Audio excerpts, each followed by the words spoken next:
Motilal Oswal large cap fund NFO. क्या NFO आपका investment portfolio के लिए ज़्यादा रिटर्न कमा कर सकेंगे और वो तो आपका इन्वेस्टमेंट पोर्टफोलियो के लिए ज़्यादा रिस्क जोड़ कर सकेंगे। आज यह वीडियो में इसके बारे में हम डिटेल एनालिसिस करते हैं। अब ये Motilal Oswal large cap fund NFO के बारे में जानकारी लेने से पहले हम तो लार्ज कैप कैटेगरी के बारे में बात करते हैं। इसमें इन्वेस्टर तो मिनिमम 80% ऑफ द इन्वेस्टमेंट तो लार्ज कैप स्टॉक्स में इन्वेस्ट करने की ज़रूरत पड़ती है। और वो लार्ज कैप स्टॉक्स तो टॉप 100 कंपनीज जो मार्केट कैपिटलाइजेशन में होते हैं उस कंपनीज का स्टॉक्स होते हैं। और मैक्सिमम 20% तो मिड कैप में इन्वेस्ट कर सकेंगे। ये तो लॉन्ग इन्वेस्टमेंट हॉरिजॉन रखने वाले इन्वेस्टर्स के लिए एक सूटेबल इन्वेस्टमेंट प्रोडक्ट की तरह होते हैं, क्योंकि इसमें इक्विटी लिंक्ड होने के कारण इसमें शॉर्ट टर्म के लिए ज़्यादा वॉलीटैलिटी पड़ती है। इन्वेस्टमेंट हॉरिजॉन हो सकते हैं कि आइडियल 5 to 7 ईयर्स, क्योंकि इसमें एक मार्केट साइकिल पूरा हो जाते हैं और इसी तरीके से वो तो इन्फ्लेशन बीटिंग रिटर्न्स भी कमा कर सकेंगे। जो इन्वेस्टर्स लॉन्ग रन में वेल्थ बनाने के बारे में सोचते हैं तो उस इन्वेस्टर्स के लिए ये तो एक आइडियल चॉइस की तरह होते हैं। इसके इन्वेस्टमेंट ऑब्जेक्टिव तो इसी तरह होते हैं।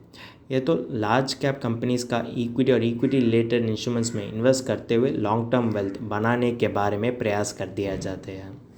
अब हम तो ये एनएफओ के बारे में बात करते हैं। अगर देखें तो ये तो 31 जनवरी 2024 तक खुला हुआ है। अब इसका मेन फीचर्स के बारे में हम बात करते हैं। इसका फंड मैनेजर होते हैं कि अजय कंद्रवाल। ये तो निफ्टी 100 TRI इसकी बेंचमार्क की तरफ उपलब्ध कर दिया जाते हैं। इसका मिनिमम अमाउंट फॉर एप्लीकेशन होते हैं कि ₹500। अब नेक्स्ट इसका इन्वेस्टमेंट ऑब्जेक्टिव के बारे में हम बात करते हैं। ये तो long term capital appreciation generate करने के लिए प्रिडोमिनेंटली लार्ज कैप सेगमेंट और लार्ज कैप कंपनीज का इक्विटी और इक्विटी रिलेटेड सिक्योरिटीज़ में इन्वेस्ट कर दिया जाता है। इन्वेस्टमेंट ऑब्जेक्टिव की तरह आपको इन्वेस्टमेंट स्ट्रैटेजी के बारे में भी जानकारी लेने की ज़रूरत पड़ती है। इसमें इन्वेस्ट हो तो मिनिमम 80% ऑफ द पोर्टफोलियो तो लार्ज कैप स्टॉक्स में इन्वेस्ट कर सकेंगे। बाकी होने वाले 20% ही अगर फंड मैनेजर चाहते हैं तो वो तो मिड कैप स्टॉक्स में इन्वेस्ट कर सकेंगे। वो तो मिड कैप स्टॉक्स तो निफ्टी 500 यूनिवर्स से किसी भी कंपनीज को स्टॉक्स को चुन कर सकेंगे, जिसके वजह से फंड मैनेजर तो अल्फा जनरेट कर सकेंगे। इसमें देखें तो वो तो इन्फ्लेक्शन पॉइंट से पहले ही उस सेक्टर और सिक्योरिटीज़ को आइडेंटिफाई कर सकेंगे, जिसके वजह से वो तो इन्वेस्टर के लिए हायर रिटर्न्स कमा कर सकेंगे। इन्फ्लेक्शन पॉइंट तो यही होते हैं कि जब ज़्यादा आदमी के लिए जानकारी मिलते हैं उस समय वो तो इन्वेस्ट करने के बारे में सोचते हैं, लेकिन उससे पहले ही फंड मैनेजर और या फंड हाउस के लिए जानकारी होने के कारण ये तो ज़्यादा इन्वेस्ट कर दिया जाते हैं, जिसके वजह से वो तो इन्वेस्टर के लिए ज़्यादा अच्छा रिटर्न कमा कर सकेंगे। इसमें देखें तो अच्छा तरीके का सेक्टर रोटेशन और पोटेंशियल आउट परफॉर्मेंस तो ये तो पहले आइडेंटिफाई करने के कारण ये तो इन्वेस्टर के लिए स्टेबल पोर्टफोलियो बनाने के बारे में ज़्यादा तरीके से मदद कर सकेंगे। अगर देखें तो ये तो इन्वेस्टर के लिए डायनेमिक पोर्टफोलियो बनाने के बारे में मदद कर सकेंगे, और जो डायनेमिक पोर्टफोलियो उसको फाइनेंशियल गोल्स अचीव करने के लिए ज़्यादा तरीके से मदद कर सकेंगे। इसमें देखें तो ये तो टॉप 100 स्टॉक्स ही चुन कर दिया जाते हैं और उसके बाद या टॉप 100 स्टॉक्स में जिस सेक्टर का आउटलुक तो ज़्यादा अच्छा तरीके से होते हैं उस सेक्टर से वो तो ज़्यादा स्टॉक्स चुनते हुए इन्वेस्ट कर दिया जाते हैं, जिसके वजह से वो तो इन्वेस्टर के लिए इन्फ्लेशन बीटिंग रिटर्न्स कमा कर सकेंगे। अब ये Motilal Oswal large cap fund में इन्वेस्ट करने वाले इन्वेस्टर्स के लिए क्या फ़ायदा मिलते हैं, अब उसके बारे में हम बात करते हैं।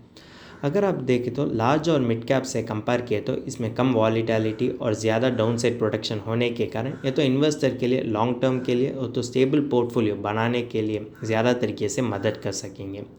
यह बिजनेसेस देखें तो इसमें सुपीरियर कोर कॉम्पिटेंसी और डिस्टिंक्टिव एडवांटेजेस होने के कारण इन्वेस्टर के लिए ये तो स्मॉल एंड मिड कैप से भी वो तो ज़्यादा सेफ्टी क्वेश्चन को बढ़ा कर सकेंगे। और देखें तो ये तो स्केलेबल बिजनेस मॉडल्स ही फॉलो करने के कारण अगर मार्केट तो टर्मोइल में है तो भी ये तो स्टेडी ग्रोथ तो एक्सपीरियंस कर सकेंगे। और इसमें देखें तो ये तो लिक्विड सिक्योरिटीज़ में ही इन्वेस्ट कर दिया जाते हैं, जिसके वजह से इसमें कम इम्पैक्ट कॉस्ट ही होते हैं। और ये तो ज़्यादा हाई कैपिटल एफिशिएंसी और इकोनॉमिक स्केल भी ज़्यादा अच्छा तरीके से होने के कारण इन्वेस्टर तो उस इन्वेस्टमेंट प्रोडक्ट पर ज़्यादा कॉन्फिडेंट और ज़्यादा भरोसा रख सकते हैं। अगर आप जनरली देखें तो लार्ज कैप कंपनीज तो हमारा देश की ग्रोथ के लिए ज़्यादा तरीके से कंट्रीब्यूट कर दिया जाते हैं और भविष्य काल में भी वो तो ज़्यादा अच्छा तरीके से कंट्रीब्यूट कर सकेंगे। इसी कारण के लिए इन्वेस्टर तो ज़्यादा भरोसा रखते हुए वो तो इन्वेस्टमेंट को शुरू कर सकेंगे। मेरिट्स की तरह आपको पोटेंशियल डीमेरिट्स के बारे में भी जानकारी लेने की ज़रूरत पड़ती है। ये तो अग्रेसिव इन्वेस्टर्स के लिए उतना सूटेबल चॉइस नहीं होते, क्योंकि अग्रेसिव इन्वेस्टर्स तो ज़्यादा स्मॉल एंड मिड कैप में इन्वेस्ट करने के बारे में सोचते हैं। ये तो शॉर्ट टर्म इन्वेस्टर्स के लिए भी उतना सूटेबल चॉइस नहीं होते, क्योंकि शॉर्ट टर्म इन्वेस्टर्स तो ज़्यादा सेफ्टी होने वाले फंड्स को चुनना चाहिए, क्योंकि ये तो इक्विटी लिंक्ड होने के कारण शॉर्ट टर्म में इसमें ज़्यादा वॉलेटिलिटी पड़ती है, और ये तो एनएफओ होने के कारण इसमें कोई भी पोर्टफोलियो नहीं है। इसी कारण के लिए इन्वेस्टर तो उसका रिस्क को एनालाइज करते हुए वो तो इन्वेस्ट नहीं कर सकेंगे। और देखें तो ये तो एनएफओ होने के कारण इसमें कोई भी ट्रैक रिकॉर्ड भी नहीं है। इसी कारण के लिए वो तो परफॉर्मेंस को एनालाइज करते हुए वो तो इन्वेस्ट नहीं कर सकेंगे।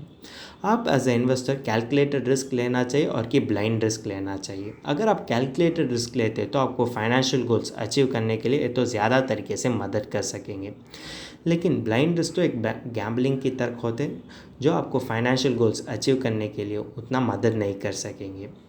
बुल मार्केट में देखें तो भी ये तो स्मॉल और मिड कैप फंड से कम रिटर्न ही इन्वेस्टर के लिए दे सकेंगे। हमने अब तक ये Motilal Oswal large cap fund के बारे में सभी एनालिसिस तो कर दिया चाहते हैं। अब समय आ गया कि इसका फाइनल टेक अवे देने के लिए। आप एज ए इन्वेस्टर आपका फाइनेंशियल गोल्स अचीव करने के लिए इसमें इन्वेस्ट करना चाहिए और इसको अवॉइड करना चाहिए।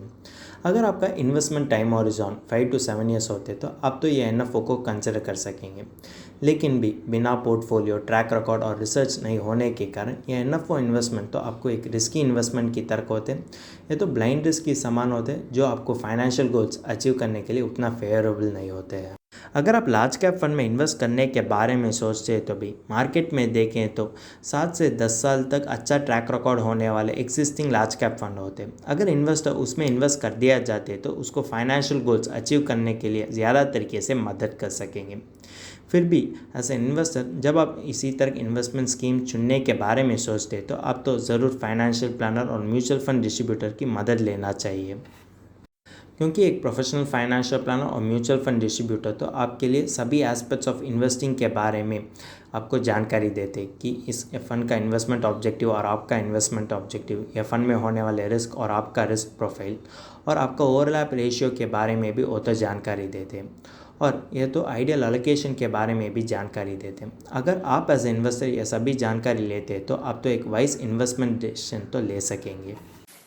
अगर तुमको इस टॉपिक में और कोई अदर फाइनेंस और इन्वेस्टमेंट रिलेटेड टॉपिक में संदेह है तो हमारा फाइनेंशियल एक्सपर्ट के साथ अपॉइंटमेंट बुक कर सकता है। अपॉइंटमेंट का लिंक डिस्क्रिप्शन में दिया गया है। और फिर इन्वेस्टमेंट के बारे में और फाइनेंस के बारे में तुमको ज़्यादा बताना चाहिए तो हमारा लाइव वेबिनार अटेंड कर दीजिए। वेबिनार का लिंक भी डिस्क्रिप्शन में दिया गया है। वेबिनार एब्सोल्युटली फ्री है। इस वीडियो तुमको पसंद है तो लाइक कर दीजिए, फ्रेंड्स के साथ शेयर कर दीजिए और ज़रूर सब्सक्राइब कर दीजिए। धन्यवाद।